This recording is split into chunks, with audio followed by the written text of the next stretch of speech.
आज 10 मई 2024 है। देश की कई सारी बड़ी खबरें हैं। एक सबसे बड़ी जो खबर है वो है दिल्ली के मुख्यमंत्री अरविंद केजरीवाल को आज सुप्रीम कोर्ट से अंतरिम जमानत मिल गई है 1 जून तक के लिए।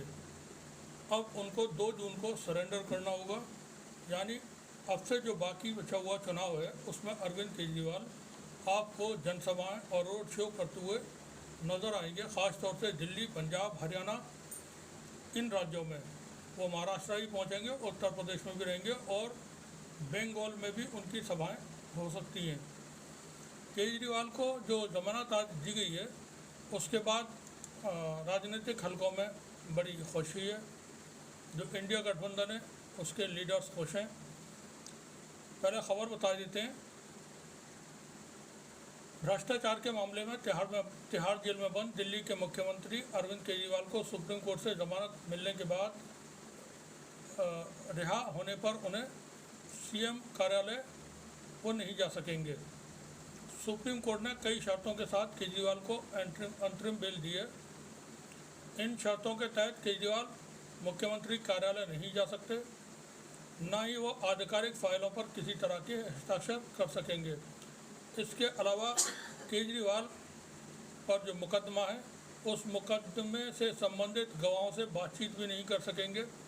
यही नहीं, जमानतों की शर्तों के तहत केजरीवाल मौजूदा मुकदमे को लेकर भी कोई टिप्पणी नहीं कर सकेंगे। केजरीवाल को जमानत मिलने के बाद आम आदमी पार्टी और विपक्षी दलों के जो नेता हैं इंडिया गठबंधन के, उन्होंने खुशी का इजहार किया है। संजय सिंह जो आम आदमी पार्टी के राज्यसभा सांसद हैं, उन्होंने कहा कि केजरीवाल साहब को जो जमानत मिली है सुप्रीम कोर्ट से जमानत मिलने पर, उन्होंने कहा सत्ता परेशान हो सकता है, पराजित नहीं। संजय सिंह ने कहा कि सर्वोच्च न्यायालय का ऐतिहासिक और स्वागत योग्य फैसला है। अब पूरे देश में एक सकारात्मक वातावरण बनेगा। जो अन्याय, अत्याचार और तानाशाही है देश के प्रधानमंत्री और भारतीय जनता पार्टी की, उसका अंत होगा। ममता बनर्जी ने भी केजरीवाल को जमानत मिलने पर खुशी का इजहार किया है। ममता बनर्जी ने कहा, मुझे ये देखकर बहुत खुशी मिली कि अरविंद केजरीवाल को अंतरिम जमानत मिल गई। मौजूदा चुनाव के संदर्भ में ये बहुत मददगार साबित होगी। महाराष्ट्र के जो पूर्व सीएम है उद्धव ठाकरे, उनके बेटे आदित्य ठाकरे ने कहा कि अरविंद केजरीवाल को देश में तानाशाही शासन के खिलाफ राहत मिलना बदलाव की हवा का बड़ा संकेत है। उन्होंने कहा कि केजरीवाल सच बोल रहे थे और बीजेपी को यह पसंद नहीं। आदित्य ठाकरे ने कहा कि भारत के लिए इंडिया गठबंधन और अरविंद केजरीवाल को इससे और शक्ति मिलेगी। हम अपने लोकतंत्र और संविधान की रक्षा कर सकेंगे। ये जो जमानत उनको मिली है, जैसा हमने बताया, 1 जून तक के लिए। 2 जून को अरविंद केजरीवाल को सरेंडर करना पड़ेगा। कुछ शर्तें सुप्रीम कोर्ट ने इसमें आयद की हैं। केजरीवाल को जमानत मिलना यकीनन एक बहुत बड़ा फैसला है सुप्रीम कोर्ट का, और अब उम्मीद है कि सोरेन साहब को भी जमानत मिल जाए। अभी दिल्ली का चुनाव बाकी है, पंजाब का चुनाव बाकी है। दोनों जगह पर आम आदमी पार्टी सत्ता में है। कश्मीर से लेकर के अब देश के जो भी हिस्से बाकी रह गए हैं जहाँ चुनाव होगा, वहाँ केजरीवाल के आने के बाद माहौल बहुत प्रभावित होगा। हवा बदल चुकी है, बदल रही है। ये संकेत अब हर तरफ से मिल रहे हैं। पिछले 24 घंटे से प्रधानमंत्री मोदी गायब हैं, उनका पता नहीं है कहाँ है। कोई पूरे कल का जो दिन था उन्होंने किसी तरह का कोई कार्यक्रम नहीं किया, कोई रैली नहीं की, कोई सभा नहीं की, कोई सरकारी गैर सरकारी कार्यक्रम में शामिल नहीं हुए।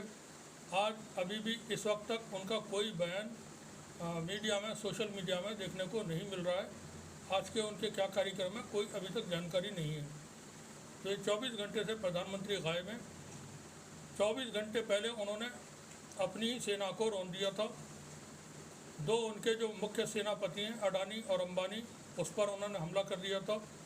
पहले के वक्त में राजाओं की सेनाओं में हाथियों की फौज होती थी और जब जंग होती थी हाथी जख्मी होने के बाद अपनी सेना को रौंद दिया करते थे प्रधानमंत्री मोदी ने कुछ उसी तरह का बर्ताव किया। देखें, 2014 में जब प्रधानमंत्री के पद के लिए मोदी साहब को घोषित किया गया था भारतीय जनता पार्टी और आरएसएस की तरफ से, तो चॉइस थी भारत के कॉरपोरेट जगत की। इंडिया का जो कॉरपोरेट जगत है मोदी को हाथ पकड़ करके लेके आया था। एक तरह से उन्होंने अपने खजाने खोल दिए थे। राज तिलक, अगर आपने फिल्म देखी हो, बहुत बड़ी एक फिल्म थी राजकुमार कोहली की। उसमें राजकुमार, धर्मेंद्र, सुनील दत्त, अजीत, मदन पुरी, प्राण, बहुत बड़ी स्टार कास्ट थी। राजकुमार का एक डायलॉग था, जब तूफान की आमद होती है तो सबसे पहले कुत्तों के कान खड़े होते हैं, और फिर वो अजीत को चांटा मारते हैं कुत्ता कह करके। भौचाल की जब आमद होती है तो सबसे पहले कुत्तों के कान खड़े होते हैं। राजनीतिक भौचाल आने वाला है 4 जून को। उसको रोकने के लिए अब कोई तरीका नहीं बचा है एनडीए गठबंधन के पास। पिछले 3 दिन के अंदर शेयर बाजार में 10,000 करोड़ रुपया निकाल चुके हैं इन्वेस्टर। पैनिक है शेयर बाजार में। जो इन्वेस्टर है वो एकदम परेशान है। चंद दिनों के अंदर, आज फ्राइडे का अभी पता नहीं है कि क्या स्थिति रही है शेयर बाजार की, शाम तक ये साफ हो जाएगी। अगले सप्ताह देखना पड़ेगा कि शेयर बाजार का क्या रुख रहता है।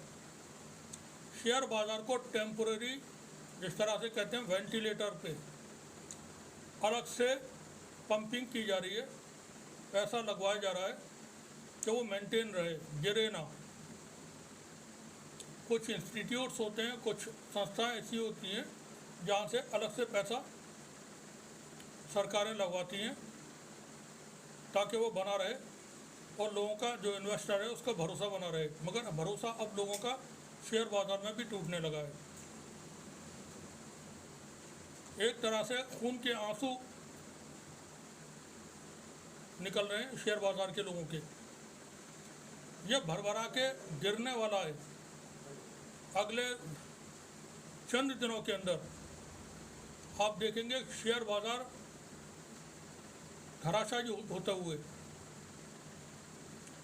केजरीवाल का बाहर आना बनारस के चुनाव पर बहुत असर डालेगा।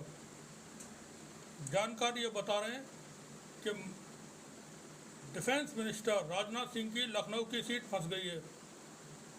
प्रधानमंत्री मोदी का बनारस में चुनाव जीतना इस बार बहुत मुश्किल मालूम हो रहा है। पिछली बार के जो समीकरण थे 2 बार के, वो अलग थे। एक बार में हिंदुत्व था, दूसरी बार में राष्ट्रवाद था, पुलवामा होके चुका था। अब किसी तरह की कोई लहर, कोई हवा, कोई मुद्दा एनडीए के पास नहीं है। जनता चुनाव अपने आप से लड़ रही है, अपने मुद्दों पर लड़ रही है, भारतीय जनता पार्टी के खिलाफ लड़ रही है। मोदी जो बोलते थे, जिनको सुनने के लिए लोग जमा होते थे, इस बार मोदी को सुनने के लिए लोग नहीं आ रहे हैं। उनकी बातों को लोग नहीं सुन रहे हैं, ना ही सुनना चाहते हैं। हद ये कि कुछ लोगों से जब बात हुई तो उनका कहना था कि टेलीविज़न पर अगर प्रधानमंत्री मोदी को कहीं वो बात करते हुए सुन लेते हैं तो चैनल बदल देते हैं। ये उन लोगों की बातें हम आपको बता रहे हैं जो बीजेपी को सपोर्ट भी करते थे। तो वक्त बदल चुका है, हालात बदल चुके हैं, चीज़ें बदल रही हैं। सुप्रीम कोर्ट ने आज अंतरिम जमानत अरविंद केजरीवाल को दी है। ऐसी उम्मीद थी कि मिल जाएगी उनको जमानत, तो वो आज मिल गई। ये सुप्रीम कोर्ट का एक बहुत बड़ा कदम है। और देश का जो भविष्य है वो सुप्रीम कोर्ट के ऊपर इस वक्त मुनहसर है।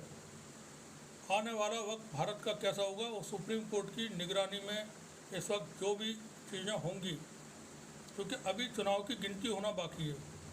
आधा चुनाव हो चुका है, आधा चुनाव होना बाकी है। इलेक्शन कमीशन का जो रोल है निहायत ही ख़राब, बहुत ही बुरा सभी लोग परेशान हैं कि इलेक्शन कमीशन को हुआ क्या, कहाँ है ये।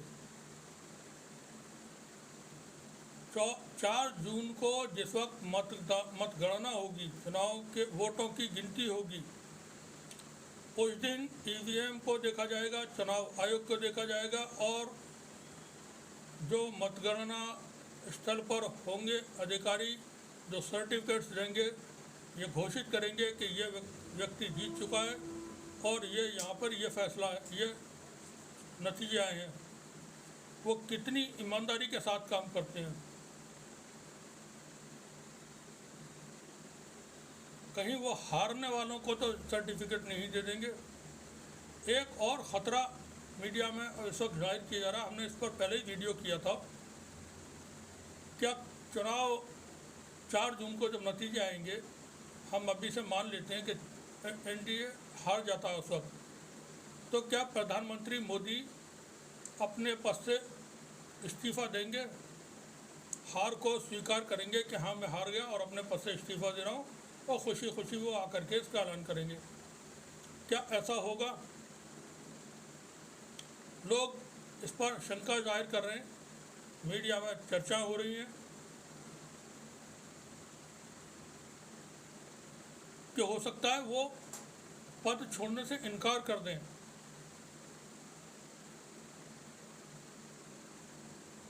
और कोई किसी तरह का कोई प्रावधान करके देश के अंदर इमरजेंसी सिचुएशन घोषित कर दें। आरएसएस का बहुत कुछ दांव पे लगा हुआ है भविष्य का। यहाँ से अगर सत्ता जाएगी बीजेपी के हाथ से, तो फिर वो कब वापस आएगी नहीं आएगी, अभी कोई इसके बारे में सोच भी नहीं सकता है। तो बहुत सारी चीज़ों को लेकर के मीडिया में चर्चाएं हो रही हैं। राजनीतिक पार्टियां भी अपने लेवल पर देख रही होंगी। यति नरसिम्हानंद का ये आरएसएस के संपादक जा रहे हैं, उनका एक वीडियो आज वायरल हुआ है।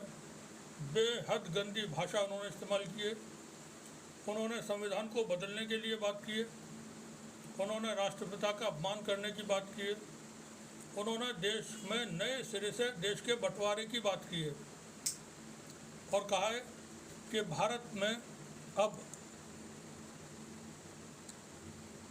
हम थोड़ा सा सुना देते हैं यति नरसिम्हानंद को, आप सुन लें खुद ही। देवादिदेव भगवान महादेव शिव और जगतजननी मां जगदम्बा के चरणों में नमन करते हुए शिव शक्ति धाम डासना से मैं श्री पंचदश नाम जूना अखाड़े का महामंडलेश्वर यति नरसिंहानंद गिरी, आज अक्षय तृतीया का दिन है, 10 मई 2024। आजकल चुनावों के बीच में हमारी सरकार ये दिखा रही है टीवी पर, अखबारों में, हर जगह की मुसलमानों की आबादी बहुत बढ़ गई है, हिंदुओं की आबादी कम हो गई है। मैं हिंदुओं तुमसे बताना चाहता हूं, ये जो तथाकथित आंकड़े हैं ये भी सन 2011 के हैं और 2011 के बाद इस समुदाय ने अपनी आबादी सुअरों की तरह बढ़ाई है, सुअरों की तरह। तो आप ये मत समझ, सुअर की आवाज आपके पास तक पहुंच रही होगी, सुने क्या करा सुअर। कि सरकार ने आपको सच्चे आंकड़े दिखा दिए। सरकार तो आपको केवल इतना आंकड़ा दिखा रही है जितने आंकड़े से आप डर जाएं और सरकार के पक्ष में वोट कर दें। वास्तव में आंकड़े इससे बहुत ज्यादा भयानक है। ये लोकतांत्रिक व्यवस्था हिंदुओं के लिए फेल हो चुकी है, ये संविधान हिंदुओं के लिए फेल हो चुका है। जी सुना आपने, संविधान हिंदुओं के लिए फेल हो चुका है। अब क्या करना चाहिए वो बता रहे हैं। अब अगर कोई चीज हिंदुओं को बचा सकती है तो वो है एक फेयर बंटवारा। एक फेयर बंटवारा। पिछली बार 1947 में जो बंटवारा हुआ था वो अनफेयर था। अब फेयर हो, जो हिंदी बेल्ट है भारत के अंदर, जहाँ हिंदी भाषी राज्य हैं, वो इनके ये चाहते हैं कि उनको इकट्ठा करके एक देश बनाया जाए जो हिंदू राष्ट्र हो। सुने, आबादी के हिसाब से मुसलमानों का और हिंदुओं का एक बार और बंटवारा, एक बार और बंटवारा हो, हिंदू आबादी जितनी है उसको उतना हिस्सा दे दिया जाए और जितनी मुस्लिम आबादी है उसके हिसाब से उनको अलग एक देश दे दिया जाए।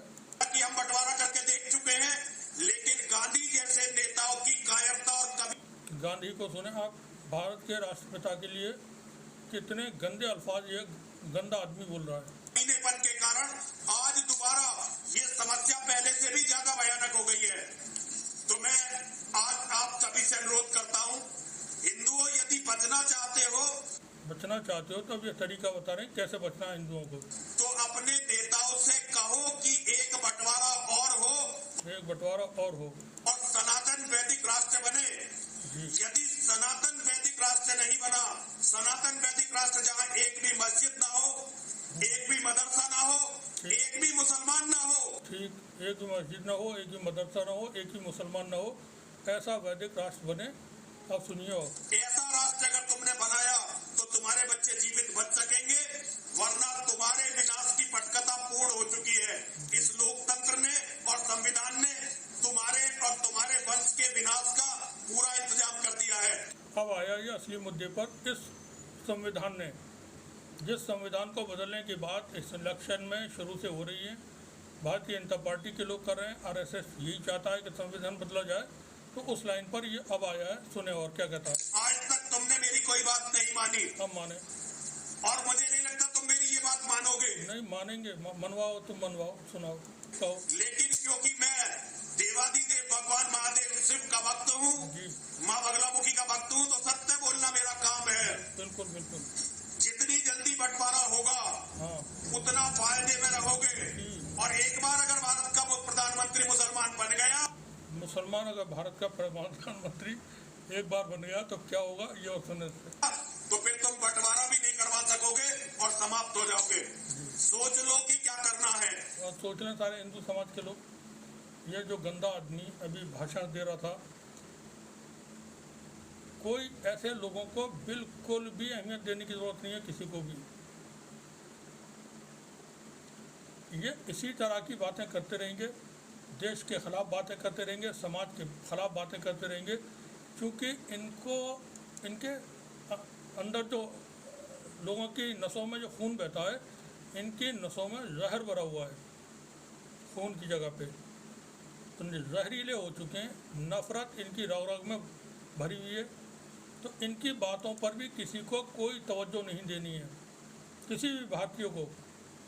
इस चुनाव का एक जो बहुत अहम परिणाम है, वो है सांप्रदायिकता को ख़त्म कर देना। इस इलेक्शन में एक भी हिंदू, एक भी मुसलमान ने कोई सांप्रदायिक बात नहीं की है। जो अच्छे हिंदू समाज के लोग हैं, सांप्रदायिक बात नहीं की। मुस्लिम समाज के लोग हैं, मुसलमानों भी बड़े गड़बड़ लोग हैं। कोई बरेली से बोलता है, कोई देवबंद से बोलता है, कोई कहीं से। अब की से वो अपने मुंह बंद करके बैठे हुए हैं। भारतीय जनता पार्टी की तरफ से लीडर्स बोल रहे हैं, समाज में इस बार एक सामाजिक जो समन्वय होता है, आपस में भाईचारा, मोहब्बत, तो इस इलेक्शन ने सांप्रदायिक मुद्दों को सिरे से नकार दिया, ख़त्म कर दिया। और वो जो भारत की खूबसूरती है, प्यार, मोहब्बत, हिंदू मुस्लिम सिख ईसाई आपस में भाई भाई, उसको मजबूत किया है, बहुत मजबूत किया है। तो ऐसे लोग जो अभी ये बोल रहे थे शैतानी फितरत के, इनकी बातों पर तवज्जो न दें, रिजेक्ट कर दें इसको। They are waste materials. न इनसे अपने आप को फ़ायदा हुआ, न इनके दोस्तों को, आस पड़ोस के लोगों को, परिवार के लोगों को, समाज को, इनसे किसी को फ़ायदा नहीं हुआ है। ये बबूल के दरख्त हैं, जहाँ उगेंगे वहाँ कांटे ही कांटे नज़र आपको आएंगे। न फल दे सकते हैं, न साया दे सकते हैं, न इससे इनको, न किसी को इनसे कोई फ़ायदा हो सकता है। एक वीडियो और सुनाते हैं, ये केजरीवाल के फॉलोवर हैं, क्या कहते हैं केजरीवाल की रिहाई पर।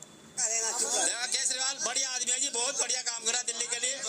दिल्ली के लिए इतना बढ़िया काम कर रहा है, बिजली, पानी और जो बस की सुविधा है लेडीजों के लिए बढ़िया कर रहा है काम। दिल्ली का ऐसा मुख्यमंत्री आना चाहिए। मैं कुल मात्रा में ये कहने की बात है, के लोग कह रहे हैं लूट लिया दिल्ली को। कुछ नहीं लूटा उसने, बीजेपी ने लूटा है। ये केजरीवाल की जो जमानत मिली है उस पर खुशी है, और लोग यहाँ पर सेलिब्रेट भी कर रहे हैं, रैली भी निकल रही है एक तरह से। केजरीवाल तिहाड़ जेल से निकल चुके हैं, अब से आधा घंटे पहले वो रिहा हो चुके हैं। और वो एक कार में बैठ कर के वहाँ से बाहर आए हैं। चारों तरफ बड़ी खुशी है, फूलों की मालाओं से लोग उनका स्वागत करने के लिए तैयार खड़े हुए हैं। सड़कों पर लाइनें लगी हुई हैं केजरीवाल को देखने के लिए। कांग्रेस के लीडर हैं अभिषेक मनु सिंघवी, केजरीवाल की जमानत की पैरोकारी उन्होंने की। सिंघवी साहब ने बड़ा अहम रोल अदा किया है और लोग बड़े खुश हैं केजरीवाल की रिहाई पर। चारों तरफ इस वक्त खुशियां हैं।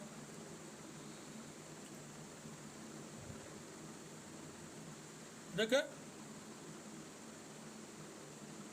जो चीज़ें मुल्क के अंदर चल रही हैं, लोग चाहते हैं कि तरक्की की बात हो, खुशहाली की बात हो, रोज़गार की बात हो, सड़कों की बात हो, वो नहीं हो रही। नफ़रत नफ़रत नफ़रत नफ़रत, लोग उब चुके हैं, परेशान हो चुके हैं। इन 10 सालों में नफ़रत के अलावा सुनने को कुछ नहीं मिला। हर जगह वही बातें, वही धमकियाँ, लोग तंग आ चुके हैं। नफ़रत का खात्मा होने वाला है। कुछ और माननीय सर्वोच्च न्यायालय द्वारा जो राहत आज श्री अरविंद केजरीवाल को मिली, हम उसका स्वागत करते हैं और उम्मीद करते हैं कि 4 जून के पश्चात प्रधानमंत्री मोदी, जो कि तब तक भूतपूर्व प्रधानमंत्री हो जाएंगे, उन्हें समय मिलेगा कि वो साबरमती आश्रम में बैठकर और थोड़ी आत्मचिंतन करें किस तरह की राजनीति वो करते हैं। हम साथ राहुल गांधी ने कल बता दिया है कि 4 जून को इंडिया गठबंधन की सरकार बनने जा रही है और 30 लाख लोगों को वो नौकरियां देने का काम शुरू कर देंगे 15 अगस्त तक, यानी 3 महीने के अंदर अंदर ये काम शुरू हो जाएगा। कोयला खा गई, लोहा, पुराना कांग्रेस ने सारे कुकर्म किए, कोयला खा गई। गलत वीडियो हमने चला दिया था। पुराना वीडियो कांग्रेस पे हमला बोला करते थे, ये उस वक्त का था। आज की कुछ यही खबरें थी जो हमने आपको बताने की कोशिश की। अपना वोट ज़रूर करें, खुश रहने की आदत डालें। दूसरों को आप कुछ नहीं दे सकते मगर खुशियाँ दे सकते हैं। उनसे प्यार मोहब्बत के साथ मिलें और नफ़रत को बिल्कुल बिल्कुल ख़त्म करें। अपने दिलों में जगह न दें नफ़रत को।